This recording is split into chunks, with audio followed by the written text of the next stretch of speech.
Inilah masa depan pendidikan kita, Rancangan Pendidikan Malaysia 2026-2035, dasar yang perlu dilestarikan.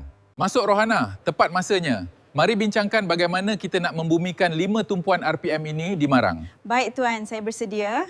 Tumpuan pertama, mutu. Mutu guru kita mesti seiring kurikulum persekolahan 2027. Pengajaran mestilah mantap dan bertaraf global. Keduanya, akses dan equity. Anak-anak daerah Marang termasuk yang berkeperluan khas semestinya mendapat peluang yang saksama. Betul. Tiada siapa patut tercicir. Untuk itu, tumpuan ketiga adalah sangat kritikal, iaitu ketersediaan sumber dan kecekapan pengurusan. Saya faham. Seterusnya, tumpuan keempat iaitu keluasan. Sistem kita tak boleh terlalu tegar kan Tuan? Perlu anjal dan fleksibel. Dan yang kelima ialah kemampanan. Untuk bertahan lama, kita perlukan sinergi kuat bersama PIBG, PIBKS dan komuniti daerah Marang. Ini janji kita untuk masa depan anak-anak Marang. Mari gerakkan pasukan kita hari ini juga. Jom semua warga pendidikan Marang,